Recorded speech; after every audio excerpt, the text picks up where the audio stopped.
So I will just start by describing my surroundings.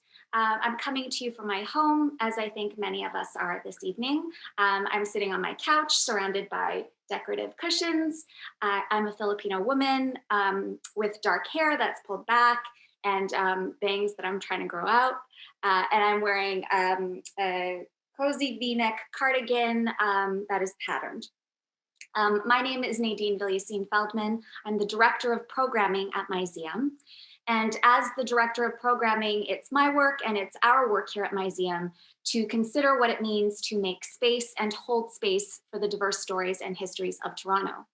And because all of our stories are invariably deeply rooted in our relationship to the land we live on, I'd like to begin by acknowledging the history of this land as the ancestral homelands of the Mississaugas of the Credit First Nation, the Anishinaabe, Haudenosaunee, and Wendat peoples. And I'd like to honor their care and stewardship of this land from time immemorial and recognize that we benefit from the caretaking efforts of those who have come before us as we live and gather on the land, albeit at a distance today.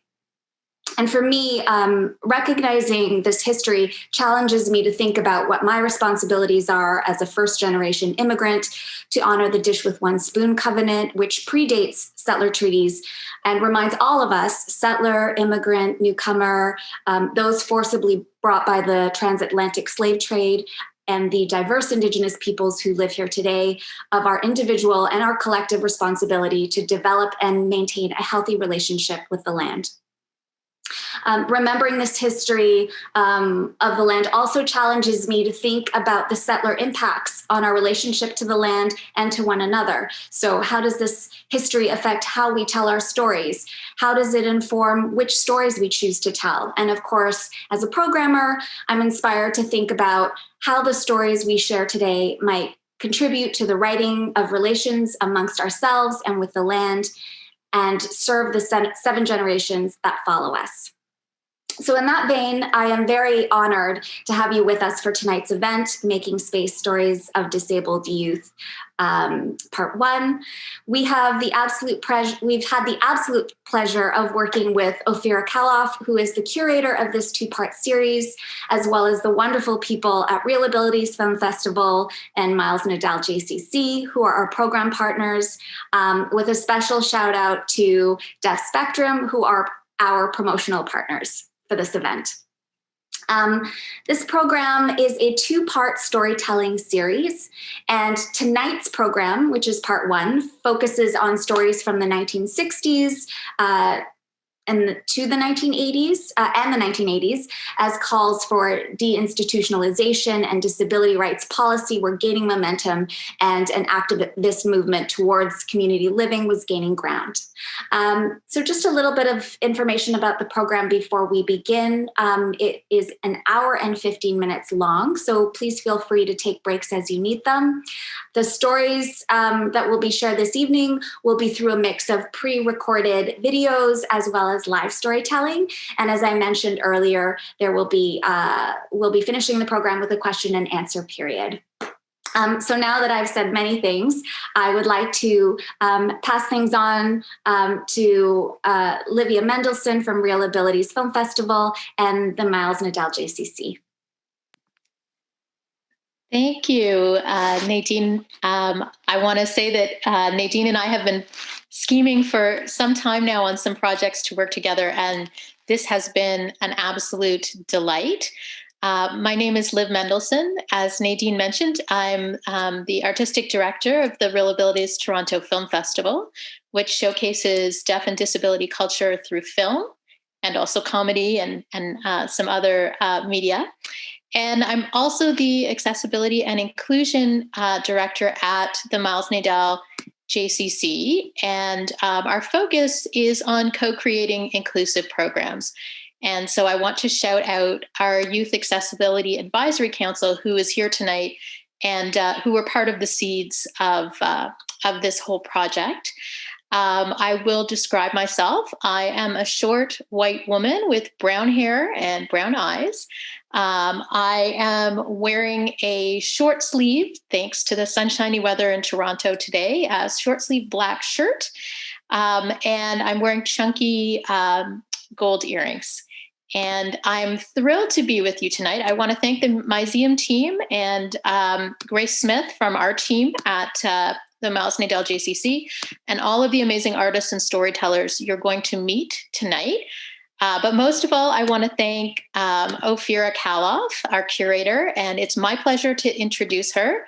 Ophira, turn on your camera. Let's both appear on screen. There she is, the wonderful Ophira. She is an opera singer, an actor, a writer, a curator, a facilitator, and we're very lucky to have her as an instructor in our songwriting program at the JCC. You may know her from her multi-award-winning Fringe show, Generally Hospital, or from her also award-winning show at Next Stage Theater, Literally Titanium, her one-woman show. I've had the great joy of working with her as our Real Abilities comedy coordinator, and she's also curated shows in our community gallery and worked on filmmaking projects with us. What doesn't she do? And we both share a passion for disability history and for the intersection of community arts and disability culture. And so without further ado, take it away, Ophira. Oh my goodness, now that I'm blushing, I have to start speaking. Thank you, Liv. Thank you, Nadine. And thank you all so much for being here tonight. I am already overcome with emotion and we haven't even started yet. So we will see where this next hour and a bit takes us. My name is Ophira and I'll describe myself briefly. I'm a white, fat human. I have quite short, dark hair. I'm wearing a white and navy blue neck brace, a green blazer and black shirts, and I have very dramatic burgundy cat eye glasses. They're kind of catching the light. And I'm seated on my couch. It's a black couch, and there's a purple and gold wall hanging behind me. There's also a lot of pillows that may become visible throughout the program as time passes. I am so incredibly excited to be here and to have this program be taking place. Some of the seeds for this program came up through a lot of conversations with friends of mine, with different folks in the community.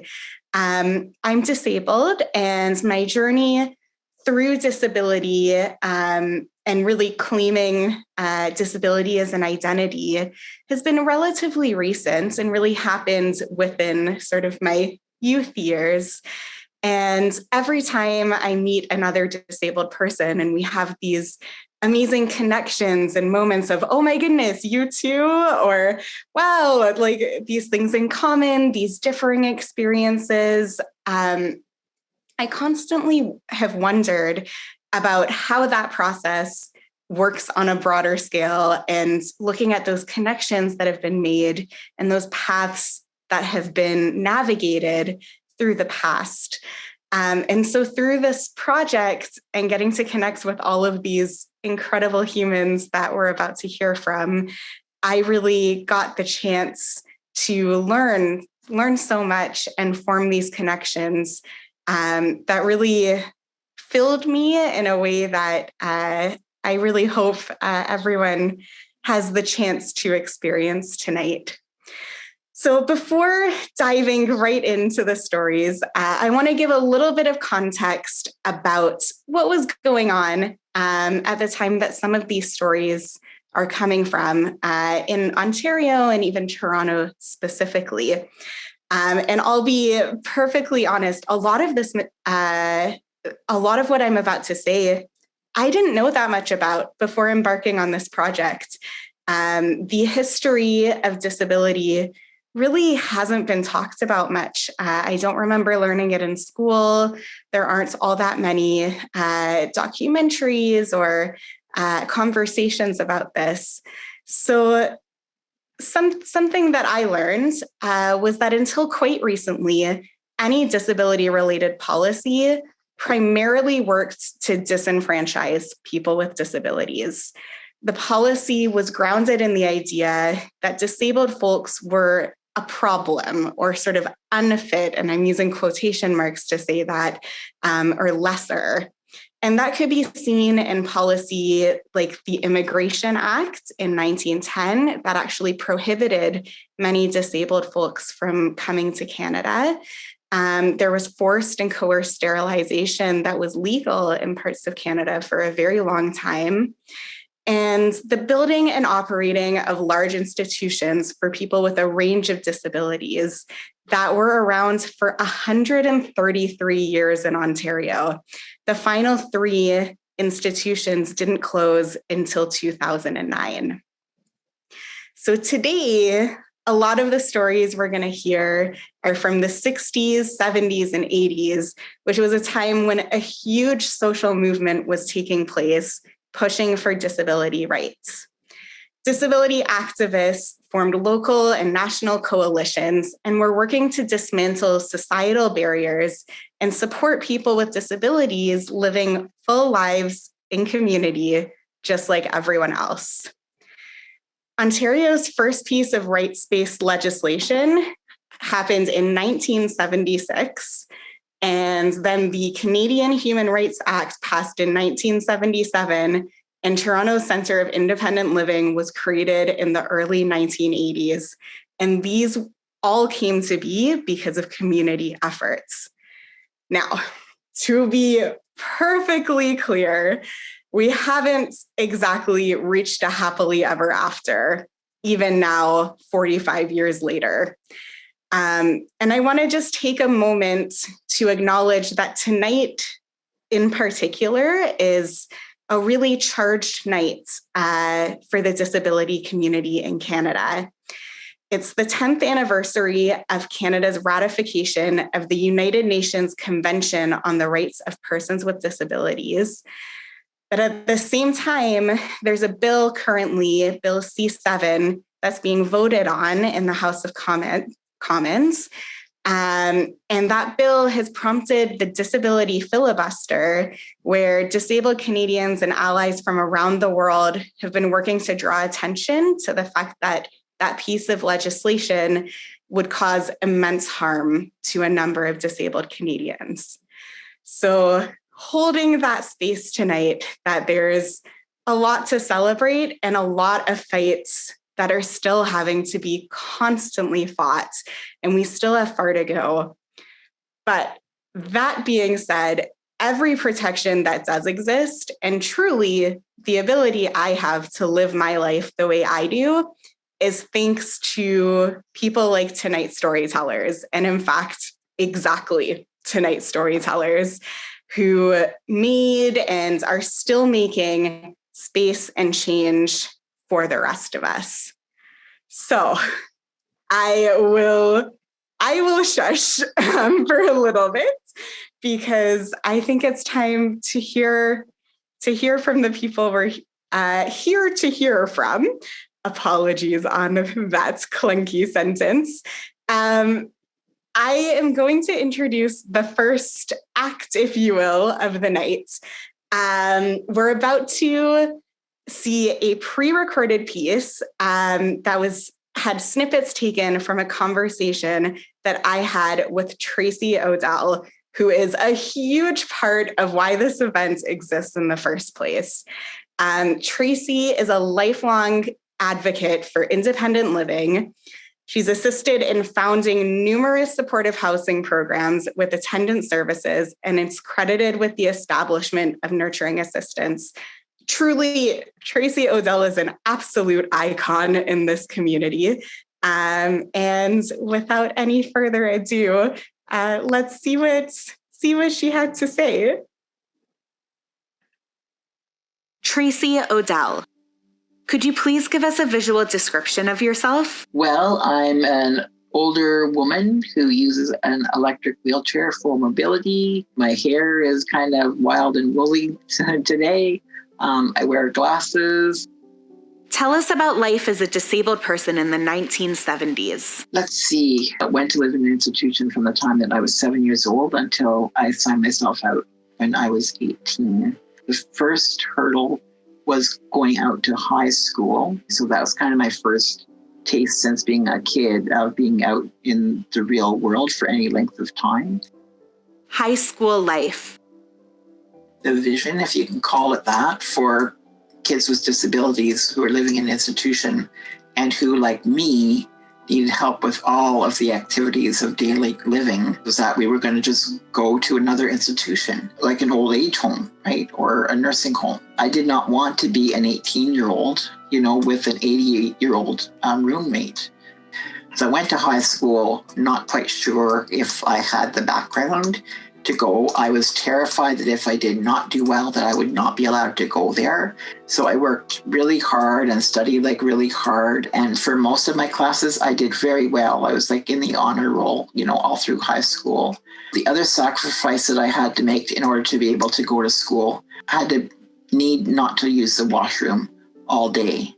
I was told if I could not manage a school without going to the bathroom, then I wouldn't be able to go there. That was point blank. Growing advocacy. There was starting to be advocacy around having other options for people. We felt quite clearly that we could live in the community. By the time I was 18, they were starting to come out with apartments with attendance, and that was my ticket to freedom, to be able to go to a place like that. Everything hinged on me being able to go do university or school. It was a demonstration project. They wanted to show that we could work, that we could be out there, we could be productive. And so there was a lot of pressure on who they were selecting to go in there. The CASE conference. And after that, I just started making plans to move and to get things packed. And one of the nurses came to me and she said, well, that's our wheelchair. You can't keep that wheelchair. I was the first kid ever to go to my first CASE conference. So they said, well, I could borrow it until such time as a new one would be purchased for me. I got to borrow my own chair. So I was so pissed off that I stole my bedpan and I took that and I never told them about that. I still have it to this day. What was life like after the institution? So I did leave. And so that was against a backdrop or a landscape of very little support in the community. Buses were not accessible, subways were not accessible, streetcars were not accessible. I had to make things happen. They weren't just going to happen for me. It's frustrating to have to fight for every little thing. The speed of change and the role of advocacy. When I was doing my high school geography in grade 10, I learned about glaciers. Just always seem to be at a glacial pace. And a lot of the change that we need could have been brought in right from the beginning. Yeah, so people can't tell me to be patient, things don't happen overnight, because it's been a very long night for people with disabilities. Have you felt a shift in societal perspectives on disability? I did for a little while, but not so much anymore. If you don't work in a workplace that really emphasizes diversity or inclusion, you're going to miss out on that. Should actors be doing these roles, or should people with disabilities themselves be doing it? We're still having that discussion. Accessible housing, we're still having that discussion. Affordable housing, still having that discussion. Transit, we're still having this discussion about accessible transit, right? All these years later. For a while it seemed like we were getting ahead, and now it just seems like we're getting rolled back again. What about views on school accessibility? If we had one accessible school in Toronto, it's hooray, there's one I can go to. It doesn't matter if it's in my area or not. And now people are and I think rightly so, they'd like to see every school accessible so that you can go to school with your family. So if people are going to be in the community, then we have to make room for people to be in the community. Final thoughts. The struggle has been to just live a normal life. That has been the struggle. So it's not about being exceptional. It's not about being special. It's not about having more privileges than someone else has, or more perks or more whatever. It's just about having a normal kind of life. Oh, well, now I already have the feelings. So just so everyone knows, Tracy is actually here and will be part of our Q&A later. So if that's prompted any thoughts, any questions, feel free to write them in. Any questions can go in the Q&A box. I see that some people have already found it, which is amazing. And any thoughts, comments, etc., and appreciation can go in the chat window as well. Yeah. Okay. Oh, I told you we're only at the beginning, and already I am struggling. Next up, I'm so excited. We're having a mini little live interview where I'm going to be talking with a guest who is a social justice activist that believes strongly in community activism and fully lives that way in their life. This person volunteers for the Toronto Bike Brigade, the People's Pantry Toronto, delivering groceries, meals, and other necessities to Toronto's vulnerable population. And I'm just going to introduce them and bring them on because I would like to chat with this human. Introducing the incredible Shanaz. So Shanaz, whenever you're ready. Oh, I see you. You can go ahead and turn your microphone off. And if you're up for giving a bit of an introduction and visual description, that would be great. Okay, so I'm a short person, about 5'1".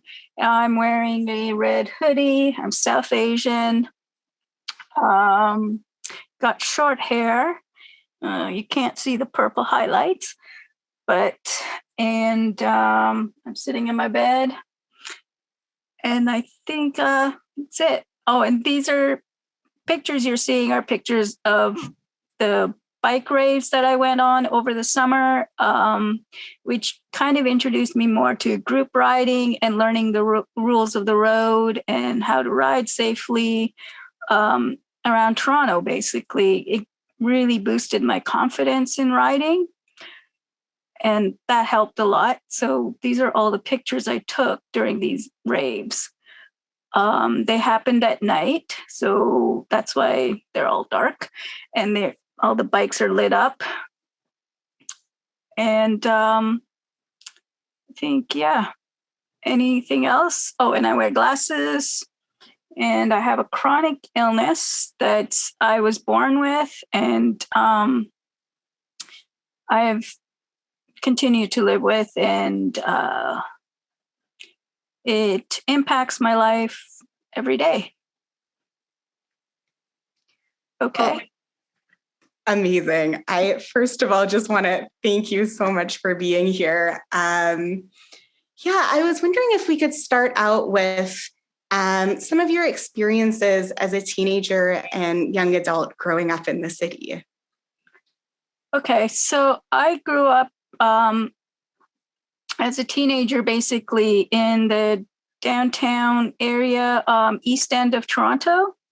So I actually became a Crown Ward at the age of 13. And I was a Crown Ward until I was 21.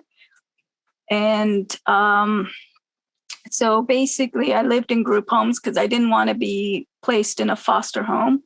And I made myself very clear about it. The first time they placed me in a foster home, actually, I told them they had 2 weeks to remove me from the foster home or I would leave myself. They didn't believe me. And 2 weeks later, exactly, I left. And they were like, "Why did you leave?" I said, "I gave you a deadline." And I told you I did not want to be in in a foster home because I had come from a situation where a family who had adopted me had changed their mind, that they didn't want me anymore. And had basically said, and I just really did not want to be in another family setting in that way because I was 13 and I was mad, and it impacted me. So I got a new social worker, and he said, "Okay, we'll find you a group home." Oh, and the other stipulation was that it had to be co-ed, because I found a lot of the girls only group homes were much stricter, and they were like the rules were completely different from co-ed group homes or group homes with boys. They just had more freedom and to do things.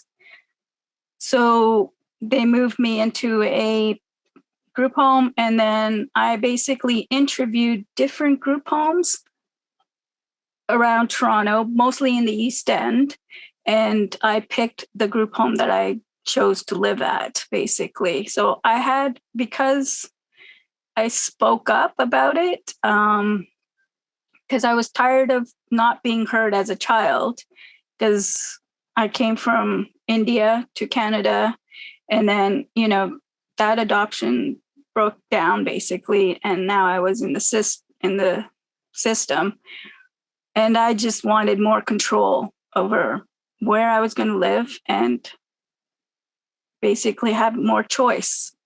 This is about my care. And I'm seeing what else. I think, yeah, so as a result, I lived in group homes until I was 21. And then I started university, and I got sick after I finished my first year, and I got sicker.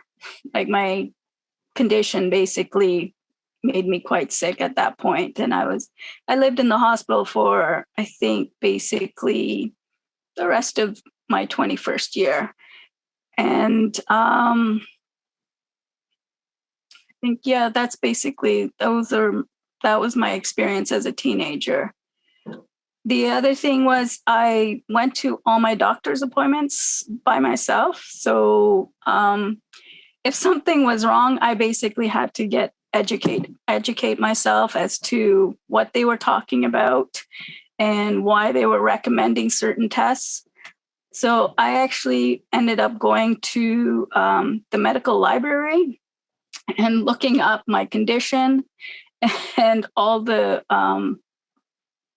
what could happen, what were the risks, and why I needed certain tests, and basically demanding those tests. So I remember going a couple of times to sick kids going, I need this particular test. And they were just looking at me like I was out of my mind. Like, what child or what teenager would ask for this test voluntarily? And how would they even learn about it? But I told them I had this condition and why I needed the test. And I guess when they contacted my old doctor from my childhood, he confirmed. And so they did do the test, but it was like they at first couldn't believe that I was basically asking for tests that are really uncomfortable. And I really didn't want them, but I knew I needed them. So I had to advocate for myself from basically the age of 13 to get adequate care and to get the care that I needed without everybody thinking I was like, you know, out of my mind or that I was making up my condition. Which was the other thing. It's like I have a urinary diversion, so it's urological, you know, kidney related issues that I have. And one time they wanted a urine sample, and I said, I can't give you one. And the nurse got so mad at me. She's like, we have ways to make you pee. And I said, well, why don't you call my urologist? I'm sure he'll be interested. So that's what I had to put up with as a teenager, was basically this constantly saying, this is my condition. Just believe me, for God's sakes, just believe me. This is what I have. I am not making it up. And I think that was my youth in Toronto, growing up as a Crown Ward of Ontario, basically, or I guess the state. And living in group homes. And I had some good times. Like I'm glad I took control of myself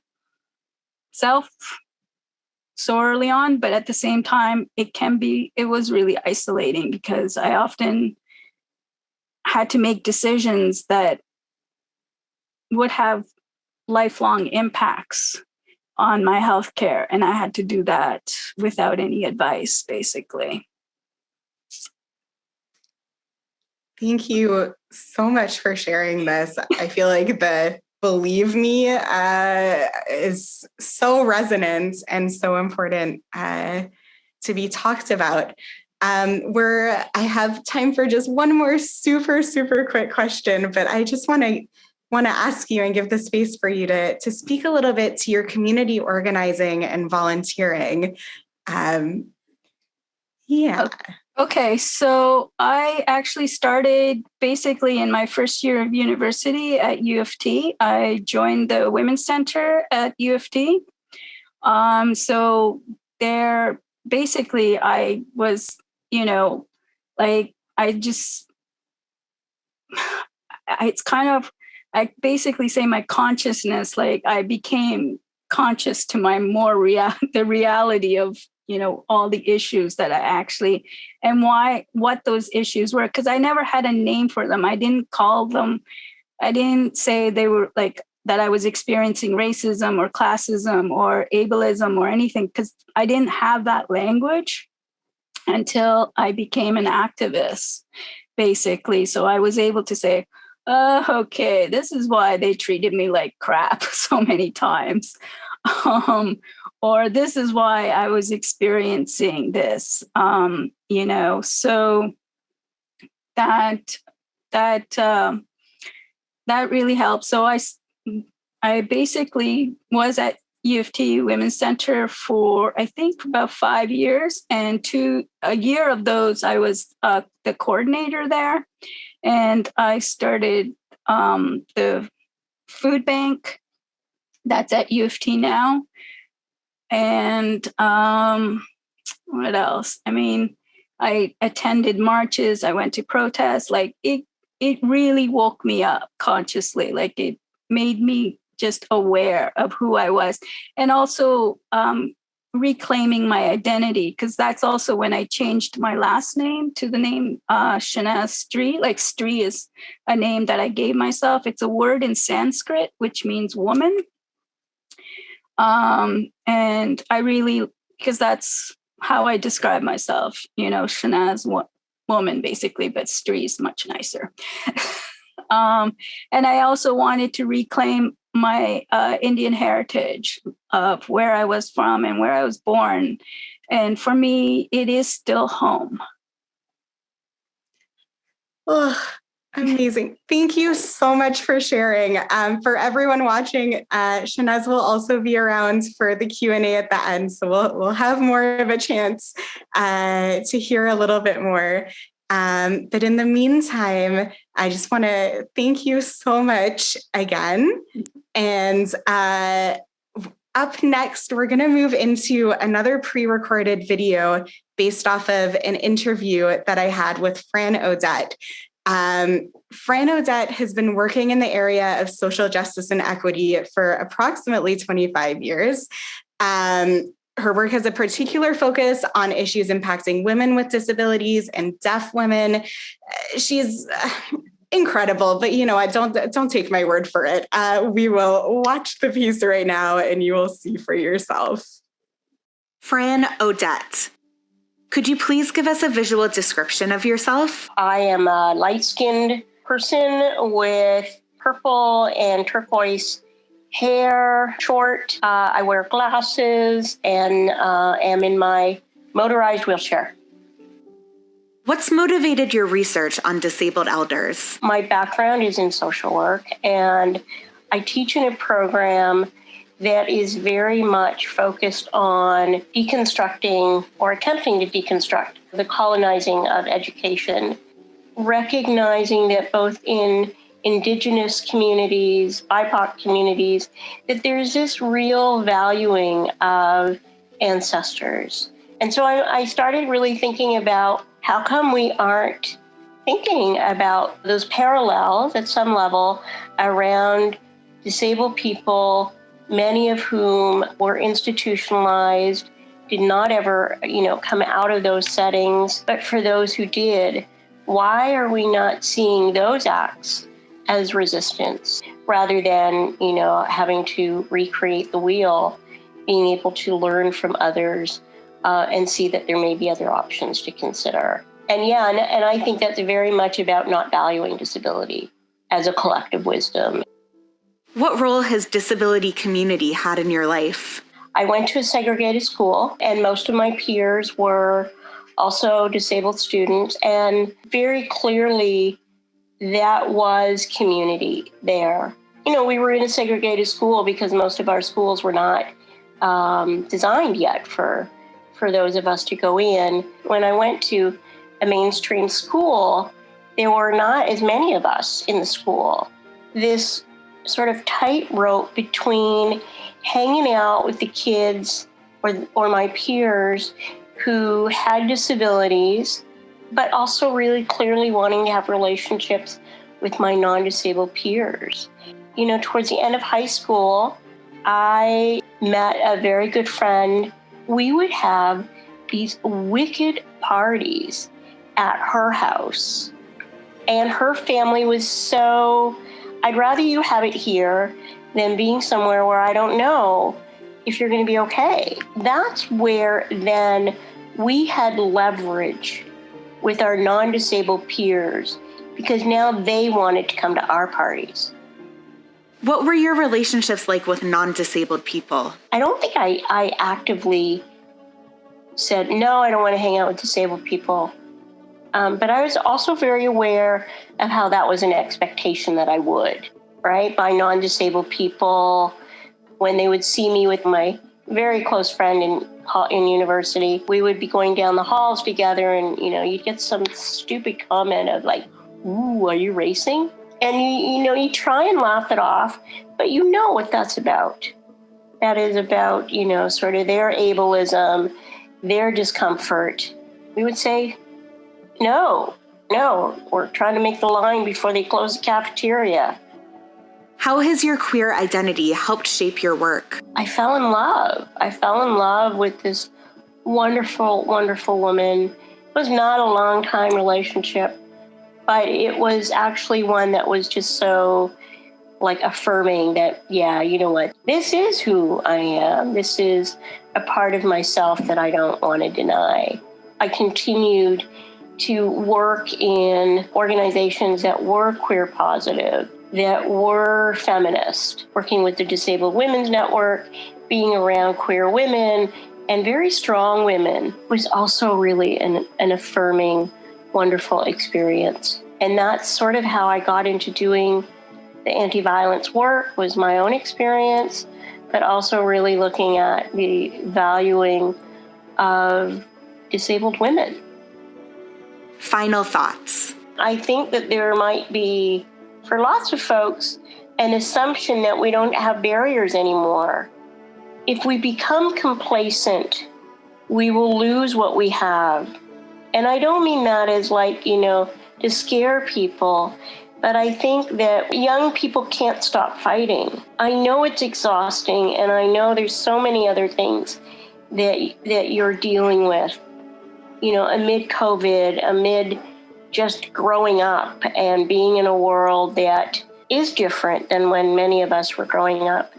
But I think that the things that we have fought for are not entrenched, and that we have to continue to be vigilant about what we have and vigilant about what we can have.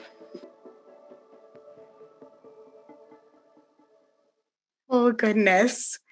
Again, we're so lucky. Fran is here as well and will be part of the Q&A. So any questions you have, just throw them into that little Q&A function at the bottom of the screen. I know I have all of the questions and I had the chance to talk to everyone before. But moving forward with these stories, next up, we have a live presentation from a truly incredible human, known as the godfather to the People First movement, This guest believes in positive change and has seen many of his visions for inclusion become reality. Rather than me tell you too much about him, I'll let him speak for himself. So whenever you're ready, Peter Park. Okay. Hi, I'm Peter Park. I'm choosing to give you some history of me. I lived at home for the first 20 years of my life. Then I existed in an institution for the next 18 years. Now, I don't see this as a problem, but I am an epileptic. Back then, there weren't any services available for people. Now, I'm talking 1960. Today, I'm married. My chronological age is 80, but I was robbed of 18 years. So, according to me, I'm only 62. I agree with that saying that you are only as old as you feel. For some days, I feel very old, and others real young. Now, hopefully, I have set the stage for you. I've been asked to tell you in a nutshell what self-advocacy is. Pretty tall order, but I'll do my best to help everyone, myself included. I find this difficult, as I live it all the time. Before you ask, all of the members are people who have a intellectual disability, I think is the term today. There are so many different terms, I don't know what the most up-to-date one is. I'm going to share some stories with you, showing you the forms of empowerment, transferring the control to the person. One here in Toronto, a group invited me to come and share some of my expertise. I agreed. We were planning for the meeting. I was asked to be the chairperson. I declined, saying it's not Peter's group, but it is your group. The woman that chaired did a fantastic job and included everyone and said, if you don't want to talk, that's all right. She had never chaired a meeting of any sort before.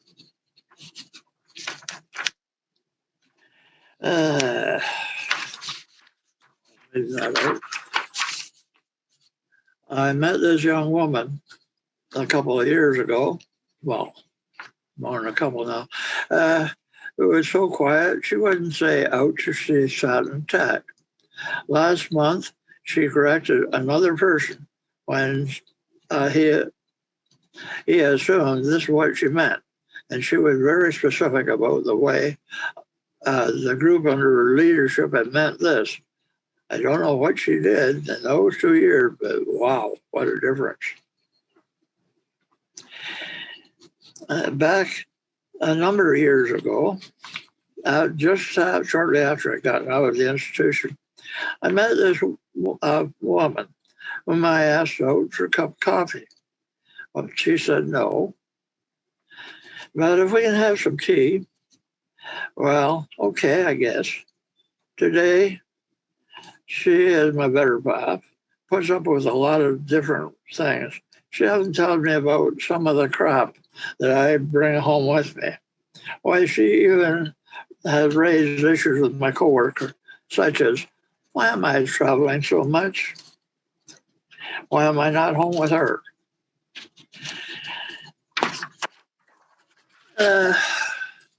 A different way of empowering people is to give them lots of information before a major decision is made so that they understand the consequences of their decision, be it bad or good. A major way in which I started to take control of my life was shortly after I left the institution when I found out there was a job opening in a city known as Brantford. I told the worker that I had the time. She looked at accommodation for me. I went to this meeting with my worker. We didn't know what to expect. There was this executive director of Brantford District Association, the mentally retarded as it was called, and a lot of his staff present, and we wallflowers. The association said they could move me into a residence of 40 people. I told them I wanted my own place, and I didn't figure out how much I could afford on heat, hydro, water, appliances, and still keep my social assistance, but today it's ODSP. I also told them I wasn't about to take a step backward and move into a mini institution, as I was in a group home of 18 people. With that, I remember telling them that I would make a concession and that it was a small group home, or forget that I was here. And then I walked out. 10 days later, they phoned me and they said there was an opening in a group home in Ranford. Wonders never cease, as they had told me there were no openings in their group homes. Well, one of the things that we residents of the group home run by BDMR were supposed to do was sign a book when we went uptown as to how long we would be, where we were going uptown, how we were getting there, and so forth. And my reason, I signed it once, and only once, being that the staff never signed a book saying where they were going. So I figured I didn't need to. Now, as I told you, I lived at home for the first 20 years of my life. I have an older brother and older sister. They didn't have to ask a stranger if they could get married. I did, because I got a disability. I had to ask a couple of lawyers, a different clergy person. She was partly because she was divorced, Roman Catholic, and I am a Protestant. And back before our wonderful Charter of Rights and Freedom was changed in 84 or 85, people with intellectual disabilities were not supposed to get married. Well, so much for that. Finally, we found a minister and a church, and we both wanted a church wedding. In fact, so badly I could taste it. Today, people just have to ask each other in the best of worlds, but people with disabilities who may live in local associations can't get married. But it is said that they can live common law in some cases. In my case, I left the association for the Ministry Charter, not only so I could get married, but there were many other issues. I left on very good terms. We even had a big party, partly because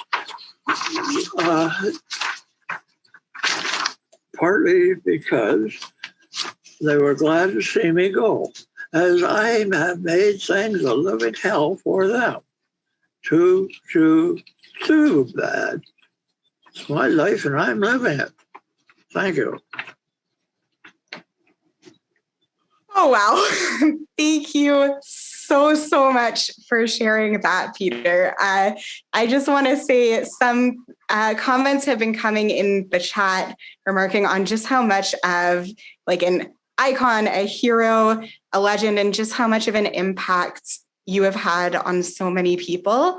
And I just want to reiterate those comments and thank you both for being here and sharing, and also for everything that you've done. And we'll get to hear a bit more from you in that Q&A session. So up next, it's time for something a little bit different. We have a really beautiful piece of art to share. And this is work from a really, truly incredible artist, Frank Hall. Frank proudly lives with cerebral palsy and madness, embraces his Mi'kmaq heritage, and celebrates his gay identity. He is one of Canada's most prominent power wheelchair choreographers and dancers, and he's sharing with us a beautiful piece called Moves and Shapeshifts. It's a dance exploring and creating possibilities in movement. Frank noted that when working with diverse bodies and physicalities, we first need to explore one's individual mobility. And out of that exploration, we can then discover a movement vocabulary. And out of that vocabulary, we create choreography. This piece moves me to tears every time I watch it. It's absolutely stunning, and I'm really pleased to get to share it with you all tonight.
I just saw a comment that said literal tears and chills from someone watching. And I would just like to take this moment to say, same here. What a stunning piece of art. And Frank also is here as well. But before we get to the Q&A, we have one last piece from another just absolutely incredible human. And this is a live piece. The guest is here to share with us live. And this person is Heather Willis. And I just want to say getting to meet Heather was one of the best parts of putting together this program. Heather's been an accessibility advocate since she was a teenager.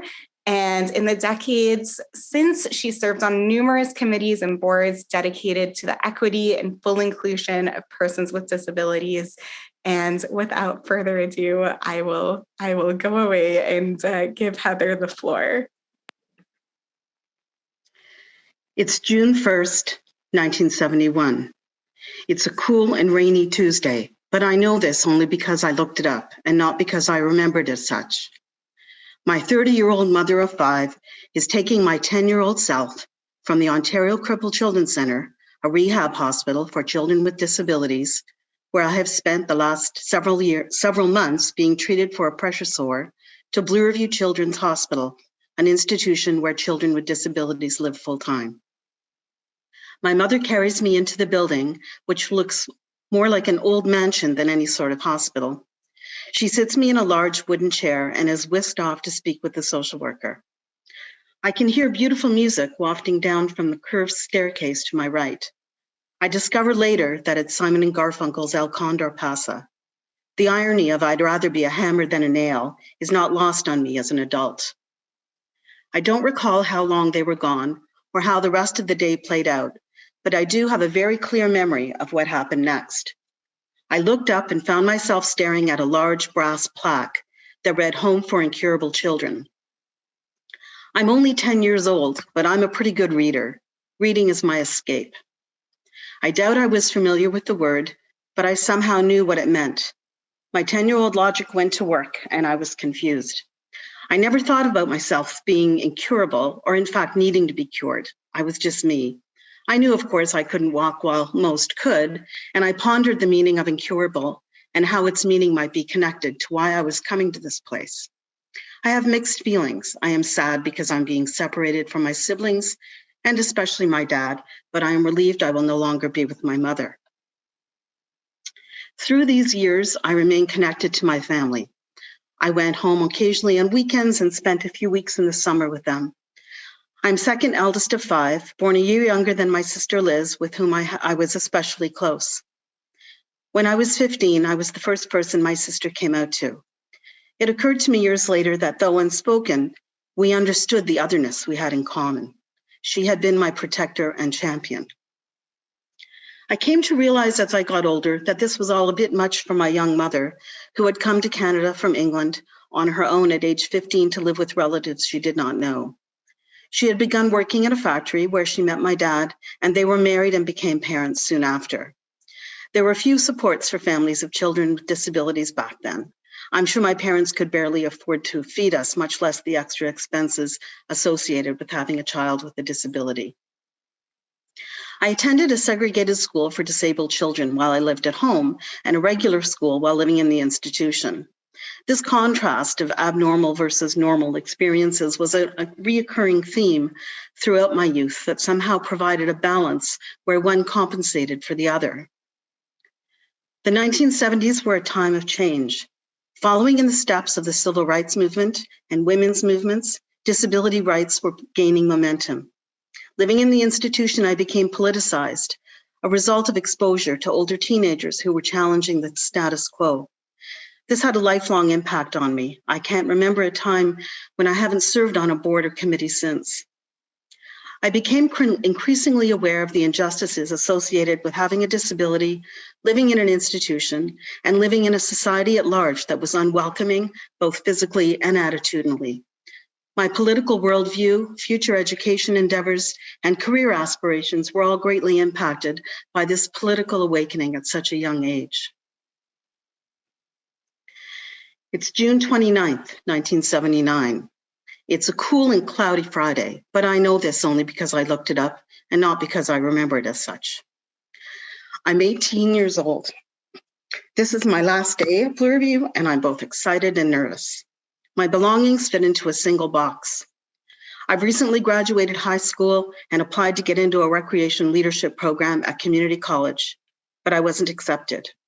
Arrangements have been made for me to begin receiving disability pension. I have no idea what my future holds, but I embrace my nervousness. I am moving into an apartment with a person who has become and remains my best friend and mentor since we had first met 8 years earlier. Tracy left this place 3 years before me and is attending university. She's always been brilliant, whereas school was a struggle for me. Based on a vocational assessment I was given at age 16, it was predicted I would not go beyond high school. My mother used to call me stupid when I was a kid. I believed her. I struggled to find my first job. I'm not satisfied to live on disability pension for the rest of my life. Eventually, I land an opportunity with a startup answering service created to provide jobs for people with disabilities. It fails, but it provides me with enough experience to get a similar job, and eventually I pursue an opportunity that finds me working in a hospital for 25 years. I also returned to school 3 times over the years: community college, a degree in disability studies, and a year in England where I received a postgraduate diploma. This would lead to a career change from hospital to university where I've spent the past 10 years. A few months after leaving Bloorview, I would receive a call from a staff member I had met there a few years earlier. He worked there part-time while attending college and was calling to find out how I was doing. We chatted for a while and arranged to get together. 4 years later, we were married, and Paul and I will celebrate our 38th anniversary later this year. As I ponder retirement and look back, particularly at the formative years of my youth, I realize that my life is what it is because I was a kid born with a disability at a certain time in history. I've experienced many things, both positive and negative, only because of this single circumstance. I am, of course, more than my disability, but it is an integral part of who I am, not something to be cured. Thank you. Thank you so much for sharing that piece, Heather. All right. I kind of want to create a space for a collective breath for everyone because there has just been so much incredible storytelling happening. So while everyone takes a little bit of that breath, I'd like to invite all of our storytellers back on screen because we have officially arrived at the Q&A portion of the event. First of all, I just want to pass on from the chat too. There's been so much appreciation pouring in for all of you and all of your stories. There's also been a whole bunch of questions coming in. And I want to give the note also, questions can still come in. Feel free to write them. I don't know that we'll have the chance to get to every question, but I'm going to try to condense some of them and pick out themes so that we can kind of go from there. But first up, I just want to check in with our storytellers of just, how's everyone feeling? Where are we at? Are we feeling okay to dive into questions? Okay. All right. Cool. Then one theme that seems to be coming up a lot in these questions is about a lot of people are asking for advice on advocacy, activism, community organizing. And there's questions about what advice would you give for younger folks trying to get into it and just balancing burnout and all of the things that come with activism. So does anyone feel up to starting us off? Oh, perfect. I see Peter. Oh, and Tracy as well. Tracy, go ahead. I think you're unmuted, and then I'll turn to you, Peter. Yeah, I think for me, what's really energizing is not to do this alone, right? Like have one person or a group of people, big or small group, whatever, but don't do the advocacy alone. It's got a lot more power and it'll it'll boost, well, for me, it boosts me up to do it with other people. I'm kind of soaking this up myself as advice, so thank you. Peter. People have to have broad shoulders, I call it. And I know there's stumbling blocks, but you got to take the good with the bad and look for the positive in the negative.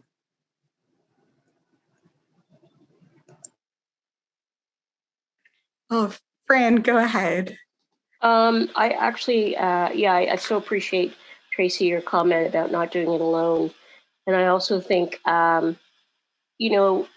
we can't sustain ourselves in doing this work if we don't engage in some kind of self-care.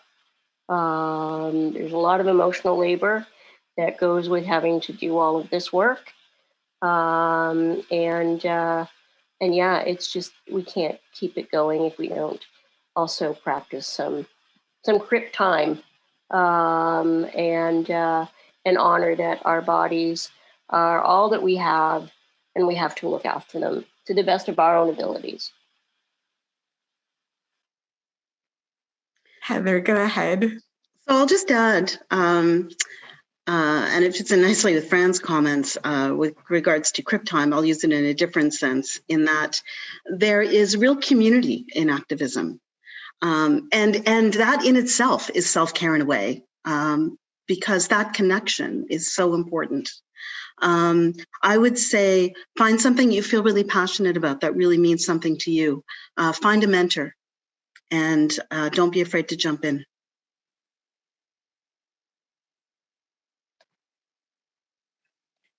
Amazing. Thank you all so much for that.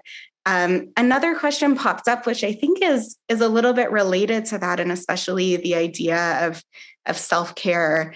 There are questions about how do you advocate for yourself within that process?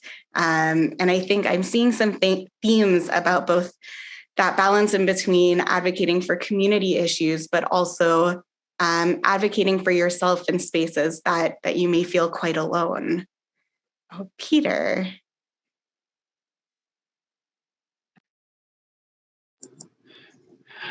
Doctors have a way of putting things in very complicated terms that nobody understands.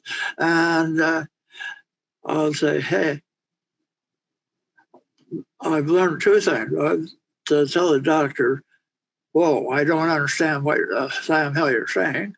And secondly, always have somebody else there at that doctor's meeting with you, so that they can help as well, if need be. Amazing. Shanaz? Okay, about self-advocacy, I mean, because I have been self-advocating for, I don't know, basically most of my life. And if you have family, it's amazing. But if you don't, it's much harder to find someone to go with you to doctor's appointments and say,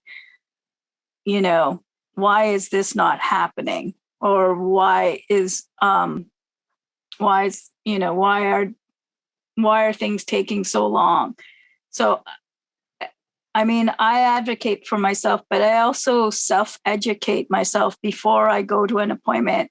And now with technology, I have access to all my test results. So I read them and I go, okay, what does this mean? And is this serious? Should I be worried? So I actually already know sort of the questions I'm going to ask about my care and how serious the situation is. And it's difficult, because I don't always want to impose on people who aren't related to me, but I consider them my family still. and ask them to come to an appointment because, I'm feeling nervous or whatever. In fact, I don't think I do it at all. And there have been times where I have wanted to ask someone to come to an appointment with me, but I haven't ever felt comfortable because I've done so much on my own anyways. So I don't know, like, how you would, going to resources and finding them, basically. It's the one thing about a chronic illness is you're always have to be on top of it. You always have to. And I'm notorious for questioning every decision a doctor makes. And often I'll be like, no, this isn't happening unless you can think of another way that this test needs to be done. Otherwise, you're seeing me walk out that door. So it makes the doctors go, okay, how seriously do you want this test done and why? Like, basically, they have to sell me the idea. Not that I'm just going to follow blindly and say, oh, go ahead, do it. I'm going to think about my comfort level and how comfortable am I about having this test done and what will the result actually be? Will it help in the long run, or are you just doing it because you want to see what's going to happen? And they do that, actually. They will. I remember one time they wanted to take pictures and I was like, what? No. And they're like, well, to teach other students. I'm like, well, they're not learning from me. So go find someone else who's willing to have pictures taken. I'm not there. So yeah, like, there is that too. And I think the biggest thing is you always have the option to say no. And I think that sometimes a lot of people don't know that. That they can say no, that the doctor isn't always right. I think that's such an important thing that I'm working on being able to know that with certainty. Frank, I see the raised hands. Hey, no offense to the vegetarians out there, but if you're going to eat an elephant, you got to eat it one little teaspoon at a time. Don't know how to put that in vegetarian terms. I guess if you're going to eat a huge salad, I don't know. For me, self-advocacy has been a little painful. I've faced a lot of rejection in the gay community. I came out when I was 19 in Toronto, and I went to my first gay bar, which was accessible. It was on the first floor. It was called Play. And I wheeled in, and the owner comes up to me and says, "You smell really bad, like pee," of course. And I knew I didn't, and I knew what he was trying to do. So then I just wheeled on the dance floor and I just started dancing with other people and socializing. And it took so much strength because I immediately just wanted to leave. And 10 years later, a friend of mine with cerebral palsy, who's also has a very spastic voice, who's gay, I talked him into going dancing at Play with me. And it took a lot of courage for him just to get out as a gay man, but as a disabled gay man, so much courage. And George Pratt, the owner of Play, and he's also the owner of Flash, came up to him and told him he smelled like pee and that people were complaining. And he came up, he was crying on my shoulder, and I said, "Look, George Pratt told me the same thing. Let's just be here together. And maybe you might meet a guy. Don't worry. Let's buy some drinks. Let's do whatever we need to do so we can stay here and exist." So self-advocacy for me can be painful. And yes, it can be tiring. And you just take a break when you need it. But half the battle is just showing up, and for some of us, just existing, no matter how cruel the situation can be. And I'm sure other people can relate to what I'm talking about. Thank you. Thank you so much. I feel like I keep saying this, and I feel like thank you. It's not quite enough of a word for the appreciation. We're coming to the end of the program, but I want to just give everyone a quick kind of going around to each person. Are there any final thoughts that you want to make sure to leave everyone with as we say goodnight and go off? Tracy. You are making history.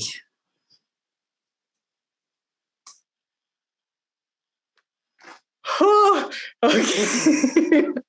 Incredible final thoughts. Anyone else have? Oh, Fran? This is a little bit of a radical thought, so you can sort of sit with it how you like, but we're not meant to survive. We are not meant to be here. And I really appreciate, Frank, what you said. And it's very clear that those efforts are about making us invisible and erasing us. And we have to fight back and say, no, this is not acceptable. We are going to be here. And, that is a radical act, just being here. And so I want to say that to all of you in those moments when it feels really hard.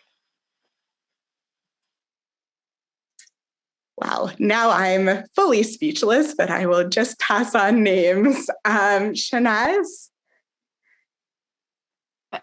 I did want to point out one thing, and I'm hoping this will, I guess it's a bit of a criticism, but the stories are amazing, and it's not criticism about the stories that I'm hearing or anything. I just like more people of color, basically, because often that's the one thing that I find in the disabled community is I feel very alone sometimes in that aspect. And so I sometimes feel that's like that aspect is missed. And it actually does impact on how the quality and what the care you get when you go to the hospital, when you go to the doctors, and when you're challenging them. Race does come into, whether they say it's there or not, it's sort of like an invisible, and it's something I always have to sort of keep in the back of my head whenever I go to an appointment, so that and I would like to see more color in the disabled community, because I know there are people of color who are disabled, and often I don't see them in panels like this. So I think we need to do more outreach to those communities and have them inclusive and just be a part of the scene, basically, and to be part of the discussion and the activism. That it's not just about, when you, that's been sort of my experience throughout. So sometimes I tend to drop out because I'm like, okay, I want to see more in that aspect. So it's not a criticism of anybody that's here, because I really did enjoy the stories, and the performance piece was amazing. But I would just like to be more inclusive of that. Thank you so much for sharing that and bringing that up. I think it's well noted and extremely important. Frank? My favorite saying in the whole wide world, and I first read it on a poster, is be your own kind of beautiful.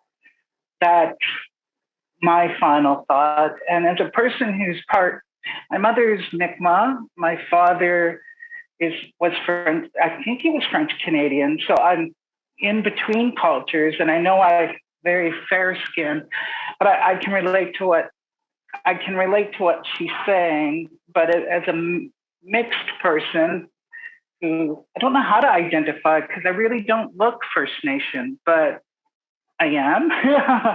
And I don't know. It's an interesting feeling. And then that's why I fall back on be your own kind of beautiful. And I do agree. We need diversity everywhere. I really, really do. And I want people to know, yes, it's there. I mean, I don't know how many, I know I brought it back to sexuality, but I don't know how many gay men with disabilities that I meet that are so isolated. And I did dance with a man of color in Florida, beautiful man with cerebral palsy. And he shared his stories with me. So I want to see more of everyone.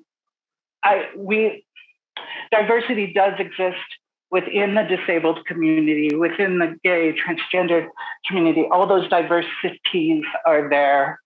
And I just wish, yes, that we need that more would be here with us, because we need all of them. We need all of us. Thank you. Sorry. I'm going to mute my microphone.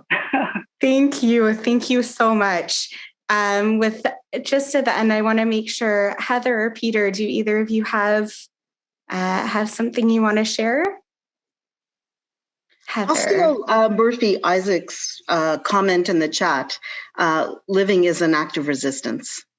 Thank you for that. I agree. At the beginning, somebody mentioned C7. Well, I relate that to Nazi Canada went to war to stop Nazi Germany from killing people with intellectual disabilities and Jews. So, sure, they're doing it. They say they're doing it in hospitals, but so what?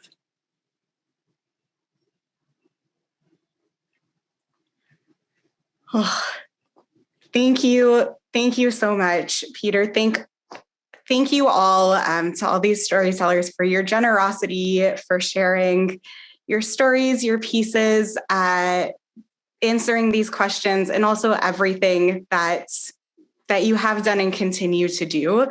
As a disabled person myself, I owe so much to all of you, and just really want to put that appreciation out there. I'm about to pass it back to my Ziam, but I want to let everyone know that this was part one of a two-part series. The second part is coming up next week, and it's showcasing stories of disabled youth today in our world today. And there's some really exciting storytellers and artists on that lineup, and I hope you all check it out. I want to thank everyone for attending, and also to just really thank my Ziam, Real Abilities, the Miles Nadal JCC, and Deaf Spectrum for making this happen. This was a really incredible, beautiful night with so much depth and issues raised. And I'm gonna say goodnight for now and pass it to Nadine with lots of appreciation going out to you all. Thank you, Ophira. Thank you.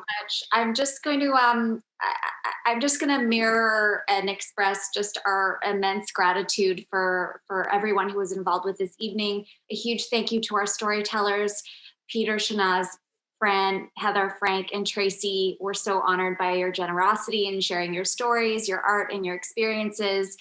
Thank you, Ophira, for bringing such care to the development of this program, for just like your warm and welcoming moderation of this event, and for always bringing your wonderful spirit and energy to all of our planning meetings. Thank you to Real Abilities Film Festival and Miles Nadal JCC, Deaf Spectrum, and all the scheming and dreaming was worth it, Liv. What a wonderful program to finally partner on. Thank you to our EASL interpreter and our live captioner. A very special thank you from me to our hardworking Myseum staff who are so committed to what we do. And thank you to all of you for coming. We hope you join us next week for part 2.